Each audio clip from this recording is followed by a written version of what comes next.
सभी को मेरा नमस्कार। आज अपन पढ़ेंगे कार्बोक्सिलिक जो एसिड है उसमें acidic nature of carboxylic group, यानी कार्बोक्सिलिक जो ग्रुप है उसकी नेचर कैसी है और उस नेचर का कारण क्या है, क्यों है। कार्बोक्सिलिक जो फंक्शनल ग्रुप है उसमें कार्बोनिल और हाइड्रोक्सिल जो दोनों फंक्शनल ग्रुप है वो कंबाइंड है, वो दोनों एक दूसरे की नेचर को कैसे प्रभावित करते हैं। तो जो कार्बोक्सिलिक फंक्शनल ग्रुप है वो दो फंक्शनल ग्रुप कार्बोनिल और हाइड्रोक्सिल से मिलके बना हुआ होता है। इसमें कार्बोनिल और हाइड्रोक्सिल दोनों एक दूसरे से सिग्मा बॉन्ड के द्वारा जुड़े हुए रहते हैं और दोनों एक दूसरे की प्रकृति को, रिएक्टिविटी को, जो इनका ओरिजिनल जो गुण है कि कार्बोनिल का क्या नेचर है, हाइड्रोक्सिल का क्या नेचर है, उसको वो एक दूसरे की नेचर को क्या करते हैं, प्रभावित करते हैं। तो होता क्या है कि जो कार्बोक्सिलिक ग्रुप में जो कार्बोनिल समूह है, इस कार्बोनिल समूह में कार्बन और ऑक्सीजन के बीच अनसैचुरेटेड जो बॉन्ड है, पाई बॉन्ड है, इस पाई बॉन्ड के इलेक्ट्रॉन है वो ऑक्सीजन की इलेक्ट्रोनेगेटिविटी के कारण, हाइयर इलेक्ट्रोनेगेटिविटी के कारण इसकी तरफ जाएंगे तो कार्बन पे क्या आ जाएगा, पार्शियली पॉजिटिव चार्ज आएगा। और इस पार्शियल या आंशिक जो पॉजिटिव चार्ज है इसके कारण एक कार्बोनिल ग्रुप कौन सी रिएक्शंस देते हैं, अपन ने पीछे के पूरे लेक्चर्स में कार्बोनिल वाली यूनिट जो एल्डिहाइड और कीटोन है उसमें अपन ने पढ़ा कि ये कौन सी रिएक्शन देते हैं, न्यूक्लियोफिलिक एडिशन रिएक्शन देते हैं। कौन, कार्बोनिल ग्रुप यानी एल्डिहाइड और कीटोन। तो ऐसा इसमें भी होना चाहिए लेकिन यहाँ ऐसा नहीं होता है। क्यों, यहाँ जैसे ही ऑक्सीजन है वो इलेक्ट्रॉन, जो पाई बॉन्ड के इलेक्ट्रॉन हैं उनको अपनी तरफ खींच लेता है, कार्बन पे पॉजिटिव चार्ज आ जाता है। तो यहाँ न्यूक्लियोफाइल के अटैक होने से पहले ही जो हाइड्रोक्सिल ग्रुप जुड़ा हुआ है उसकी ऑक्सीजन पे जो लोन पेयर हैं वो इस कार्बोनिल के पॉजिटिव चार्ज कार्बन की तरफ चले जाते हैं, जिससे इसकी जो न्यूक्लियोफिलिसिटी है या नाभिक स्नेहिता है वो क्या हो जाती है, कम हो जाती है। कि हाइड्रोक्सी जो ग्रुप है वो अटैच्ड है किससे, कार्बोनिल ग्रुप से, किसमें, कार्बोक्सिलिक एसिड में।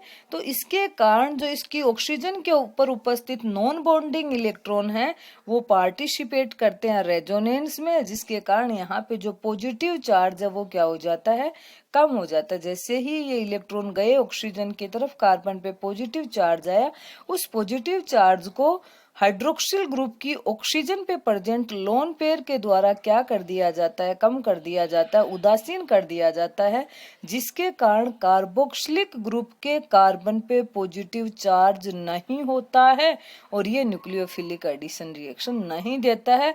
हुआ क्या, यहाँ पे कार्बोनिल जो ग्रुप है उसका जो चारित्रिक गुण था, करेक्टरिस्टिक्स रिएक्शन थी न्यूक्लियोफिलिक एडिशन रिएक्शन, उसको हाइड्रोक्सिल ग्रुप ने क्या कर दिया, कम कर दिया। उसकी जो नाभिक स्नेही योगात्मक अभिक्रिया की प्रवृत्ति थी वह इस हाइड्रोक्सिल ग्रुप की वजह से क्या हो जाती है, रिड्यूस हो जाती है। ये नाभिक स्नेही योगात्मक अभिक्रिया नहीं दर्शा पाता है।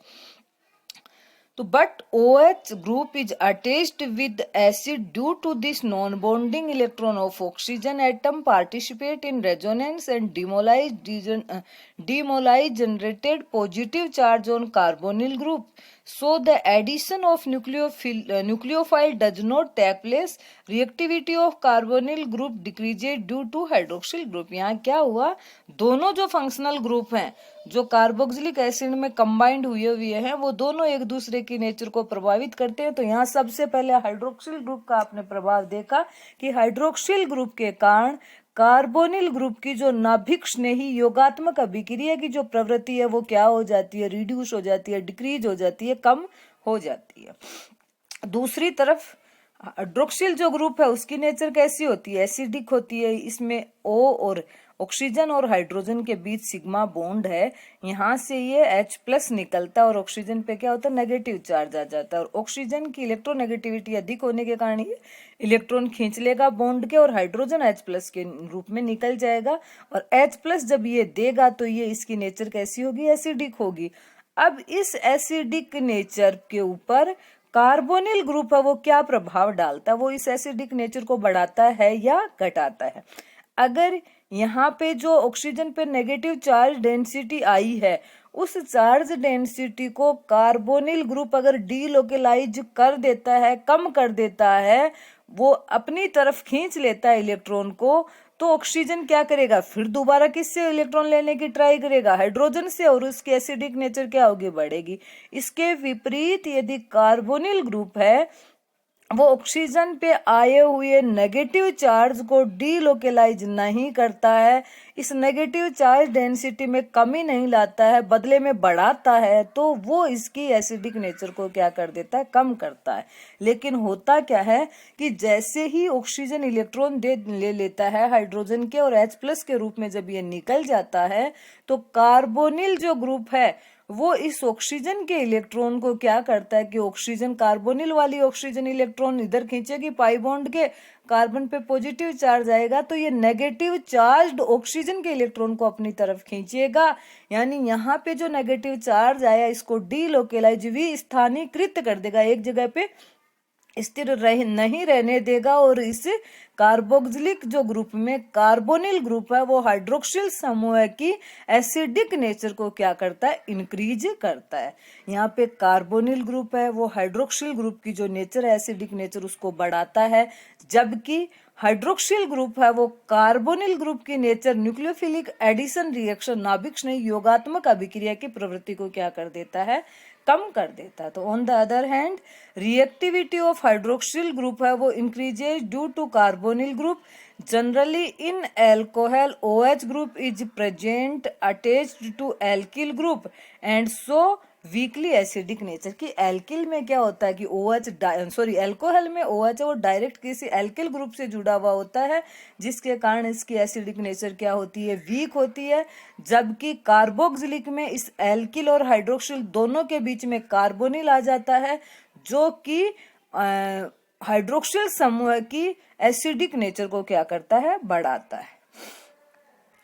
But as carbonyl group is present in between alkyl and hydroxyl group,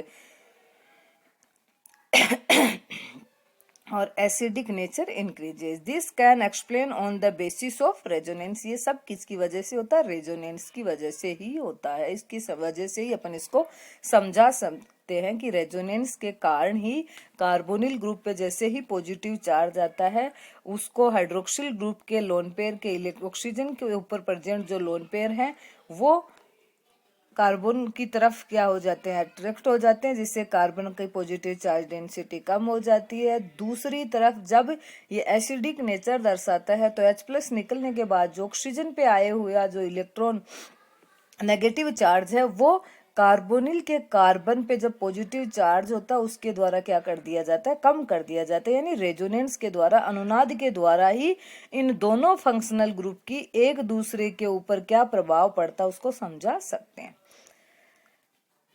ये देखो, सबसे पहले ये कार्बोक्सिलिक एसिड है, तो यहाँ पे कार्बोनिल के जो कार्बन और ऑक्सीजन के अनसेचुरेटेड बीच जो अनसेचुरेटेड पाई बॉन्ड है उसके इलेक्ट्रॉन ऑक्सीजन की तरफ जाते हैं, ऑक्सीजन पे नेगेटिव चार्ज आता है और कार्बन पे पॉजिटिव। तो कार्बन का ये पॉजिटिव चार्ज हाइड्रोक्सिल ग्रुप की ऑक्सीजन पे प्रेजेंट लोन पेयर जो इलेक्ट्रॉन है, लोन पेयर है, उसके द्वारा क्या कर दिया जाता है, कम कर दिया जाता है, कम कर दिया। अब यहाँ देखो कि ऑक्सीजन जो पॉजिटिवली चार्ज, ऑक्सीजन पे पॉजिटिव चार्ज है, और जो अनुनादी संरचनाएं होती हैं उनमें व्यय अनुनादी संरचना सबसे ज्यादा स्थायी होती है, जिसमें पॉजिटिवली चार्ज यानी जिसकी इलेक्ट्रोनेगेटिविटी कम होती है उस पे पॉजिटिव चार्ज होना चाहिए, और जिसकी इलेक्ट्रोनेगेटिविटी ज्यादा होती है, अधिक विद्युत ऋणी परमाणु पे नेगेटिव चार्ज होना चाहिए, और कम विद्युत ऋणी या विद्युत धनी जो परमाणु है उस पे क्या होना चाहिए, पॉजिटिव चार्ज। जबकि यहाँ ऑक्सीजन पे क्या आ रहा है, पॉजिटिव चार्ज आ रहा है।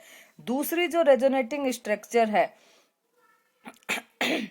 दूसरी रेजोनेटिंग जो स्ट्रक्चर है, यहाँ पे ऑक्सीजन पे क्या है, नेगेटिव चार्ज। यानी पहले किसकी है, कार्बोक्सिलिक एसिड की है, और जब एसिड ने अपना H+ दे दिया और कार्बोक्सिलेट आयन बना लिया, अब कार्बोक्सिलेट आयन की जो अनुनादी संरचना है, इन दोनों अनुनादी संरचनाओं में ऑक्सीजन पे क्या है, नेगेटिव चार्ज है। तो कार्बोक्सिलिक एसिड की तुलना में कार्बोक्सिलेट आयन क्या होता है, अधिक स्थायी होता है। और अधिक स्थायी होगा तो ये इस कार्बोक्सिलिक एसिड के रूप में ना रह करके किस रूप में रहेगा, कार्बोक्सिलेट आयन के रूप में रहेगा।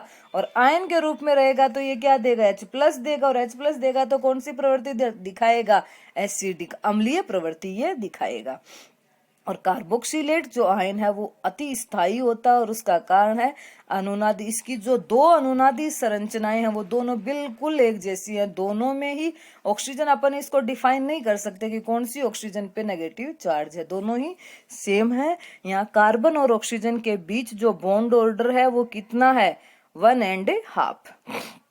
एक में दो, दूसरी में एक, दूसरी अनुनादी संरचना में पहली जिसमें 2 था वहां पे 1 और 1 है वहां पे 2। तो यहाँ पे ओवरऑल जो बॉन्ड ऑर्डर है वो कितना है, 1.5 है।